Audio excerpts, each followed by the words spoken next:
کہ تقدیر کے جو عام عقیدے میں ہم تقدیر کہتے ہیں اس کے دو پہلو ہیں۔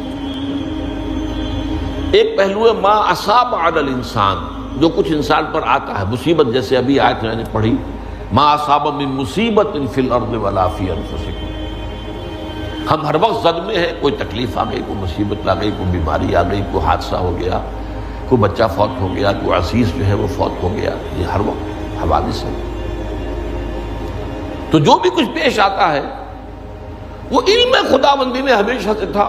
یہی وجہ ہے کہ ایک اور حدیث ہے ابن الدیلمی سے، لمبی حدیث ہے وہ، لیکن اس کے اندر جو آخری ٹکڑا ہے وَتَعْلَمَ، یعنی انسان کے نجات کے لیے لازم ہے کہ یہ بات بھی تم جان لو انما اصابک لم یکن لیخطئک وانما اخطأک لم یکن لیصیبک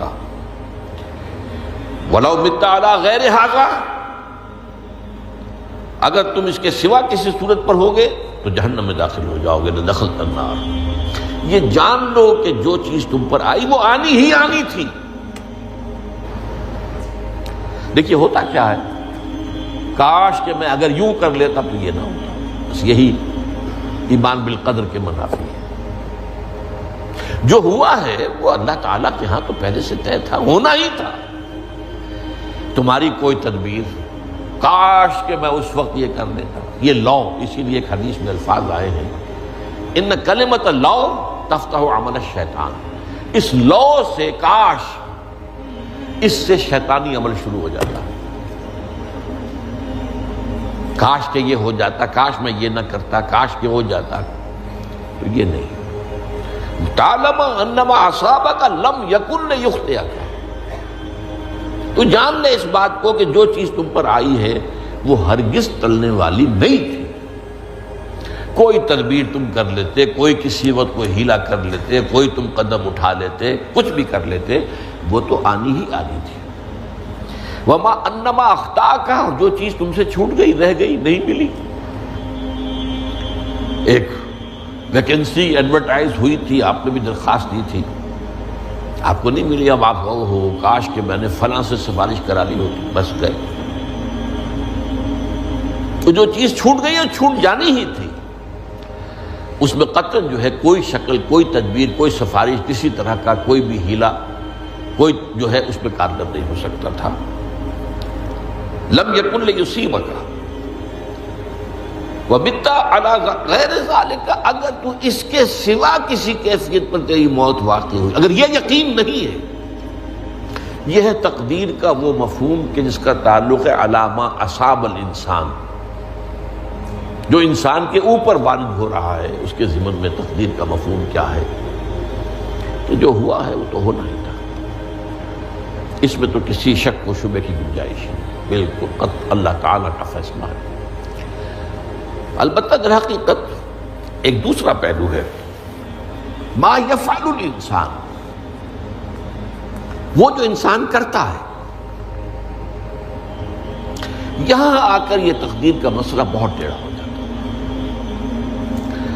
آیا میرے اندر کوئی اختیار بھی ہے کہ نہیں؟ Do I have any free choice؟ یا ہر شخص پہلے سے طے ہے؟ تقدیر کا ایک عام مفہوم یہ ہے، اور اس مفہوم میں بھی بعض روایات بھی ہیں جو اس کی تائید کرتی ہیں کہ ہر چیز پہلے سے طے ہے، لکھی ہوئی۔ اور یہ جو حدیث ہم نے ابھی پڑھی ہے یہ گویا کہ اس کی ایک مثال ہے کہ وہ جو لکھ دیا گیا تھا، فرشتے نے لکھ دیا تھا، رحم مادر میں لکھ دیا تھا، شقی و سعید، یہ بدبخت ہے یا سعادت مند ہے۔ تو ایک شخص پوری عمر نیکی کے کام کرتا رہا،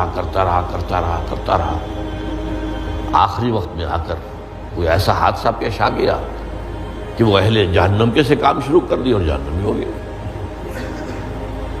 یا ایک شخص ساری عمر جو ہے جہنمیوں کے سے کام کرتا رہا، آخری وقت میں آ کر کوئی ایسی توفیق ملی، کچھ ایسا معاملہ ہو گیا، توبہ کر لی اور اس نے جو ہے اہل جنت کے سے اعمال شروع کر دی، ہوتی ہوگی۔ تو یہ جو ہے علامہ اصحابک کا علیحدہ بات ہے، اور علامہ یفعل الانسان، انسان کیا کرتا ہے اس میں اس کی قدرت کتنی ہے. اور یہ ہمارے ہاں فلسفے کا بڑا مشکل موضوع ہے، اسی کا نام ہے جبر و قدر. ہمارے اسلاف میں بھی کچھ لوگ ایسے ہیں متکلمین میں سے. دیکھیے ہمارے ہاں ایک وہ لوگ ہیں کہ جو اس پر قناعت کرتے ہیں کہ جو اللہ نے کہہ دیا اور رسول نے کہہ دیا، اس سے آگے ہم مین میخ نہیں نکالیں گے، وہ محفوظ راستے پر ہوتے ہیں. لیکن بہرحال